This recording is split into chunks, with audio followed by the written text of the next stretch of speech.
안녕하세요. 오늘의 테슬라 뉴스입니다. 자, 오늘 새로운 뉴스가 나오면서 자동차 탄생 이래 100년 넘게 유지해 왔었던 운전대의 시대가 드디어 공식적으로 막을 내리는 현장을 목격하게 되었습니다. 미국 시간으로 2026년 2월 10일 이 미국의 하원 상임위원회는 자율주행의 대헌장이라고 불리고 있는 셀프 드라이빙법을 12대 11로 가결하게 되었습니다. 자, 이번 법안의 가장 파괴적인 핵심은 이 생산 대수를 늘려주는 게 중요한 게 아니라 바로 핸들과 페달이라는 이 수동 제어 장치의 의무화를 법전에서 삭제했다는 것이 매우 중요한데요. 이제 일론 머스크가 보여주고 있는 사이버캡이 미국의 표준으로 낼 수 있는 길이 열린 셈입니다. 자, 많은 비판론자들이 테슬라의 사이버캡은 절대 불가능하다고 비웃고 있었지만 이제 사이버캡이 도로를 달리는 것을 볼 수 있는 가능성은 점점 더 높아지고 있고 연간 2,500대에 묶여 있었던 족쇄 역시 9만 대로 풀리게 되면서 엄청난 수익의 폭발을 예고하고 있습니다. 자, 오늘 영상에서는 하원의 팽팽한 표 차이 뒤에 숨겨져 있는 이 중국과의 패권 전쟁과 앞으로 하원에서 통과된 이 법안이 상원으로 올라가게 되면 어떻게 될지 자세한 내막을 같이 한번 살펴보겠습니다. 자, 끝까지 함께 해주시길 바라고요. 그럼 출발할게요.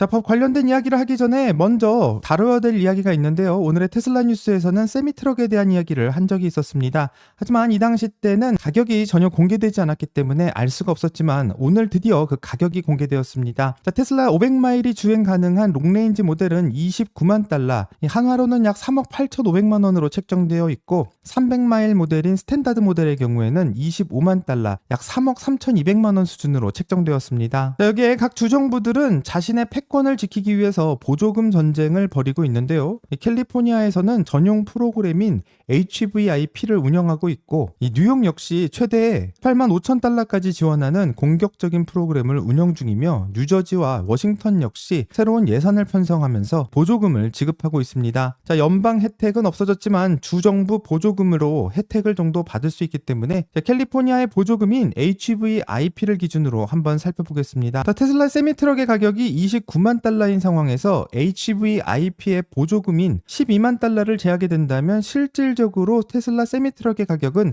17만 달러인 것을 알 수 있는데요. 자, 한화로는 약 2억 2,600만 원 정도가 되는데 미국 디젤 트럭의 신차 가격이 16만 달러, 한화로는 약 2억 1천만 원 정도 되는 것을 본다면 이 디젤 트럭의 차이와 전기 트럭의 차이가 약 10,000달러, 한화로는 1,300만 원 밖에 정도 차이가 나지 않습니다.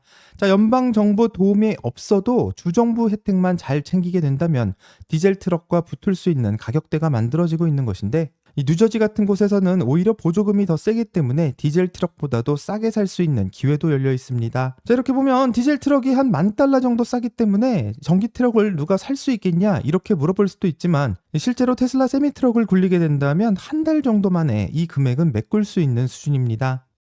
이 테슬라 세미 트럭은 에너지 효율을 마일당 1.7kWh라고 발표하고 있는데 미국의 평균 디젤 가격은 갤런당 3.68달러 수준이고 이 디젤 트럭이 1마일을 가기 위해서 약 0.57달러의 연료비가 든다고 생각할 수 있는데 테슬라의 세미 트럭은 1마일을 가는데 0.24달러 정도가 드는 것을 알 수 있기 때문에 이 디젤 트럭과 연료비에서 큰 차이를 보여주고 있습니다.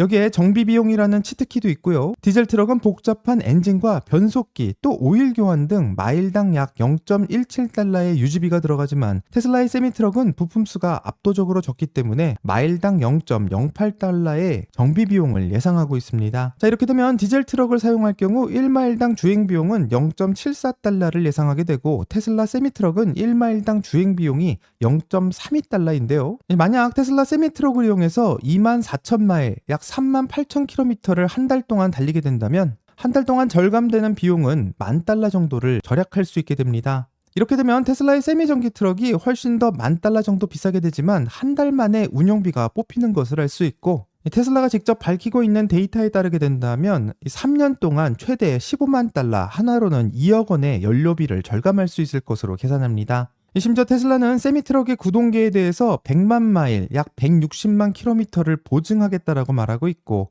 100만 마일을 다 찰 때까지는 수리비 걱정 없이 운행할 수 있다는 것을 알 수 있습니다. 자, 이제 전기 세미 트럭이 비싸서 못 사겠다는 말은 할 수 없을 것 같고요. 오히려 엄청난 수요를 감당할 준비를 제대로 하고 있어야 될 것 같습니다. 자, 하지만 세미 트럭을 본격적으로 충전할 수 있는 충전소가 많이 없다, 이렇게 지적하실 수도 있는데, 이 테슬라는 앞으로 충전이 될 지역에 대한 정보를 공개했고, 이 텍사스에는 19개, 캘리포니아에는 17개의 메가 차저가 앞으로 가동할 것이라고 예상하고 있습니다. 또 놀랍게도 미국 물동량의 대부분을 차지하고 있는 고속도로 노선에 집중되어 있는 상황이고, i5와 i10 라인을 따라서 촘촘하게 배치된 메가차저는 이 트럭 운전사가 길 위에서 시간을 버리지 않고 계속해서 물건을 실어 나를 수 있도록 유도하고 있습니다. 현재 네바다에 있는 기가팩토리는 세미트럭의 양산을 본격화시키려고 하고 있고, 이 10분마다 한 대의 트럭을 찍어낼 수 있는 자동화 라인을 갖추고 있는데, 연간 5만 대의 생산을 예상하고 있기 때문에 과연 램프업이 제대로 될 수 있을지 기다려봐야 될 것 같습니다. 자, 이제 테슬라의 세미트럭은 연료비와 정비 비용을 합치게 된다면 디젤 트럭 대비 운영비가 절반 이하로 떨어질 수 있고, 정말 돈을 벌어다주는 기계를 만들어낸 것인데, 과연 소비자들이 어떤 선택을 하게 될지는 궁금해집니다. 여기에 더해 현재는 운영되고 있지 않지만 앞으로 세미트럭에도 FSD가 장착되게 될 것이고요. 운전자는 충전과 FSD라는 두 가지 인프라가 완벽하게 갖추어지게 된다면 더 이상 낡고 시끄러운 디젤 트럭을 고집할 이유는 사라지게 되고, 과연 미국의 물류 시장을 테슬라의 세미트럭이 장악할 수 있게 될지 같이 한번 확인해 보겠습니다. 자, 이제 다시 한번 자율주행 법안으로 돌아가면요. 오늘 미 하원 상임위원회에서 정확히 무엇을 통과시켰는지, 그것이 왜 테슬라에게는 역대급 호재가 되는지 같이 한번 살펴보겠습니다. 자, 하원 에너지통상위원회에서 통과된 법안은 셀프 드라이브법 2026이라고 불리고 있는데, 12대 11로 아주 근소한 차이였지만 그 결과는 결코 작지가 않습니다. 자, 이 법안이 담고 있는 핵심 내용은 크게 두 가지인데요. 첫 번째는 연방의 표준의 확립과 주정부의 규제 무력화입니다. 자, 그동안 테슬라가 로봇택시를 미국 전역에 깔고 싶어도 주마다 법이 다르기 때문에 그렇게 할 수가 없었는데, 심지어 캘리포니아는 까다로운 보고서를 요구하고 있고, 어떤 주는 아예 무인주행을 막아왔습니다. 자, 하지만 이번 법안은 연방 정부가 단일한 안전 기준을 세우고 각 주정부가 이보다 더 엄격하거나 다른 법을 만들지 못하도록 못을 박고 있는데요. 이제 테슬라는 50개 주의 눈치를 볼 필요 없이 연방 정부의 승인 하나만으로도 미국 전역의 도로를 장악할 수 있는 법적 방어막을 확보하고 있는 셈입니다. 자, 두 번째로 중요한 것은 이 수동 제어 장치 의무화의 삭제입니다. 자, 지금까지 미국의 연방 자동차 안전 표준이라고 불리는 FMVSS는 이 자동차라면 반드시 인간이 조작할 수 있는 핸들과 브레이크 페달이 있어야 한다고 규정해 왔습니다. 아무리 자율주행 기술이 뛰어나도 이 법 때문에 핸들이 없는 차는 상상 속에서나 존재할 수밖에 없었는데요. 하지만 이번 법안의 통과로 인해서 고도화된 자율주행 시스템을 가지고 있는 차량에 한해서 핸들과 페달이 없는 설계를 공식적으로 허용하기로 결정되었습니다. 자, 이게 왜 테슬라에게 엄청난 기회일 수 있을까 생각해보면요. 바로 일론 머스크가 공개했던 사이버캡 때문이고, 사이버캡은 설계 단계부터 핸들과 페달이 아예 없는 디자인이었습니다. 자, 테슬라를 비판하시는 분들 경우 사이버캡은 법 때문에 절대 도로에 나올 수가 없는 차라고 말씀하신 적도 있고, 이런 법은 절대 안 바뀔 것이라고 예상을 했지만 결국 테슬라는 법이 바뀔 것을 미리 알고 핸들과 페달을 떼어버린 올인 작전을 쓴 게 아닌가 생각하게 됩니다. 자, 핸들과 페달을 없애버린다는 것은 단순히 디자인 문제가 아니라 이건 공간의 대혁명이자 원가의 파괴일 수밖에 없는데요. 기존의 자동차에서는 핸들과 연결시키는 많은 부품들이 있고, 이런 기계 장치들을 싹 다 걷어내게 된다면 차량당 제조 원가를 수천 달러씩 아낄 수 있게 됩니다. 자, 여기에 더해서 운전석이 사라진 자리에 더 넓은 레그룸과 거대한 스크린을 배치할 수 있고요. 이제 자동차는 운전하는 곳이 아닌 영화를 보고 잠을 자고 또 업무를 볼 수 있는 생활 공간으로 완전히 재정이 되고 있습니다. 자, 테슬라의 하드웨어 제작 비용은 핸들과 페달을 없애면서 낮추고 있고, 그 안에서 시청하는 콘텐츠나 서비스의 매출은 극대화시킬 수 있는 이 구조를 완성하게 되는 것인데요. 결국 미 하원은 오늘 테슬라가 꿈꾸고 있던 진정한 로봇택시의 설계를 미국의 표준으로 받아들이고 있고, 그렇다면 사이버캡은 얼마나 많이 깔릴 수 있을지 지금부터 그 생산 쿼터에 대해서 한번 살펴보겠습니다. 자, 샌들이 사라진다는 것이 설계에 큰 혁명을 가져온다면 이제 진짜 주목해야 될 것은 그 핸들 없는 차들이 얼마나 도로에 많이 나올 수 있는가 숫자를 확인하는 게 중요합니다.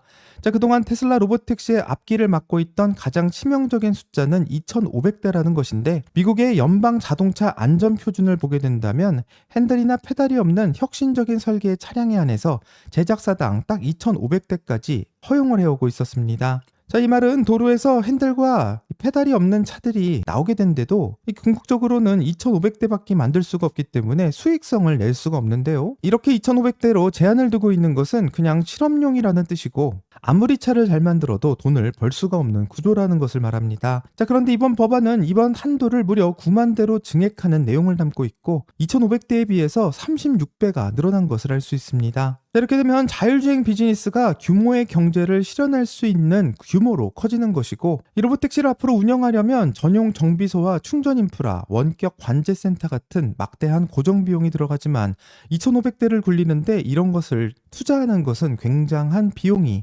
많이 나올 수밖에 없습니다.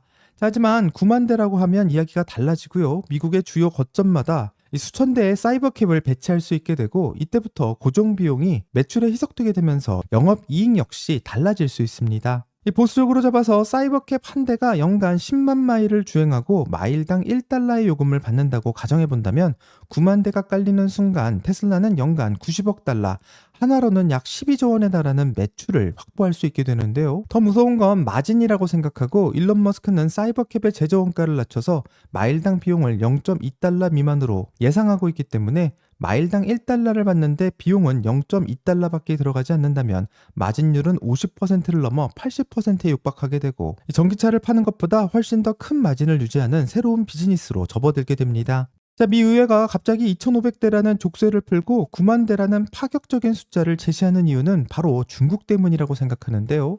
중국의 바이두가 운영하고 있는 아폴로9는 이 중국의 대도시에서 24시간 무인 로보택시를 수천 대 규모로 돌리고 있고 그렇기 때문에 미국의 의회는 미국이 현재 규제에 묶여서 2,500대를 제한하고 있을 때 중국이 자율주행의 패권을 다 가져간다라는 공포를 느끼고 있는 상황입니다. 하지만 9만 대라는 자율주행 택시가 미국 전역을 돌아다니게 된다면 사고가 나지 않을까요? 과연 사고가 나게 된다면 어떤 일이 발생하게 될지 지금부터 한번 살펴보도록 하겠습니다. 자, 이제부터 가장 큰 문제는 사고가 나면 정말 누가 책임지고 이 차가 안전하다라는 것을 어떻게 믿을 수 있는지 이 점이 궁금할 수 있습니다.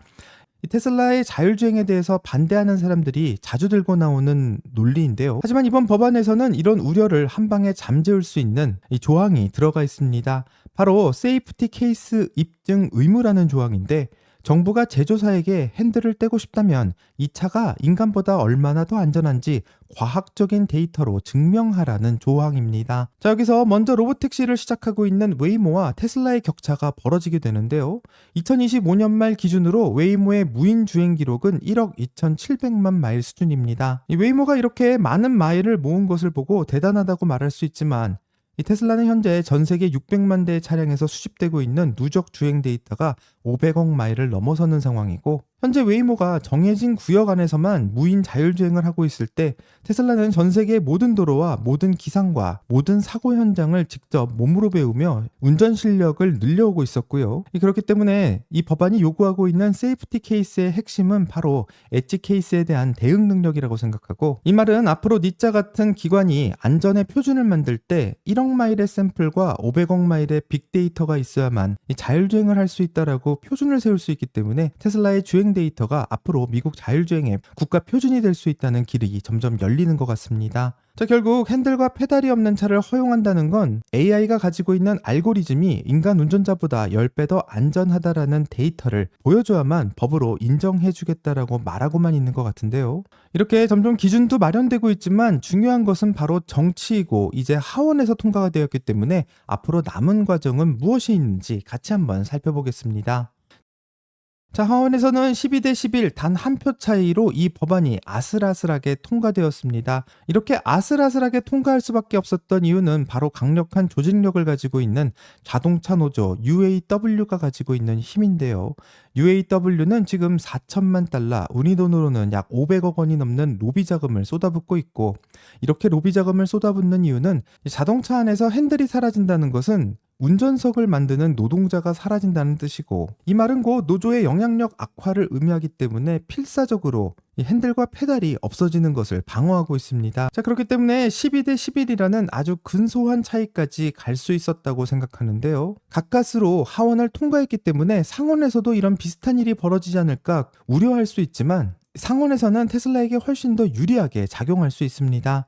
현재 미국 상원의 상황을 보게 된다면 2024년 대선 이후 상원 100석 중 53석을 다수당인 공화당이 차지하고 있는데, 민주당의 반대만으로는 이 흐름을 막을 수도 없고, 현재 이 법안의 운명을 쥐고 있는 상원 상무위원장의 수장은 테드 크루즈 의원인데요. 텍사스를 지역구로 두고 있는 테드 크루즈 의원은 이 테슬라의 강력한 우군일 수밖에 없고, 청문회에서는 더 이상 낡은 규제가 미국의 혁신을 가로막아서는 안 된다라며 이 빠른 처리를 예고하고 있기 때문에 하원에서 통과가 됐다면 상원에서도 이 테드 크루즈 위원장의 주도 아래 이 법안이 빠르게 패스되지 않을까 예상해보게 됩니다. 민주당의 중도파 의원들이 찬성표를 던질 수밖에 없는 강력한 명분은 바로 중국이 가지고 있는 공포이고요. 이 바이드의 로보택시가 핸들 없이 현재 도심을 누비고 있는 상황에서 미국이 자율주행의 표준을 중국에게 뺏길 수 있다라는 절박감도 느끼고 있고, 이 소련이 미국보다 먼저 인공위성 발사를 성공해 스푸트니크 쇼크를 던졌던 것처럼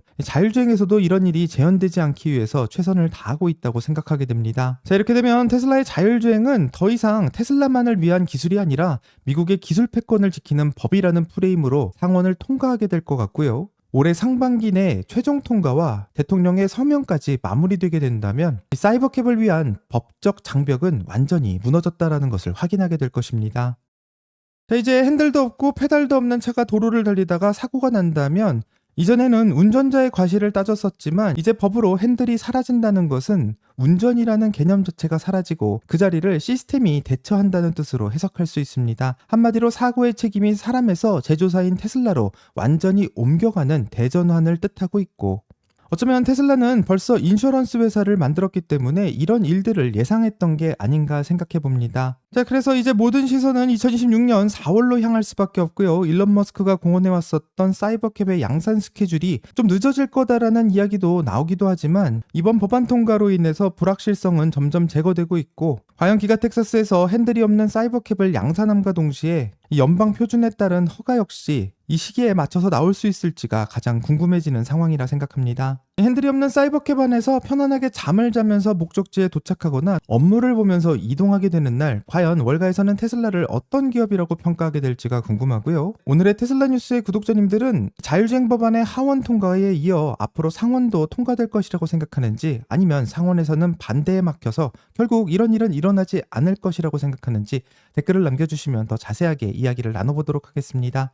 여기까지가 오늘의 테슬라 뉴스고요. 오늘 영상이 도움이 되셨다면 구독과 좋아요 그리고 알림 설정 부탁드립니다. 오늘 좋은 하루 되시고요. 오늘의 테슬라 뉴스는 내일 또 새로운 소식으로 다시 찾아오겠습니다. 감사합니다.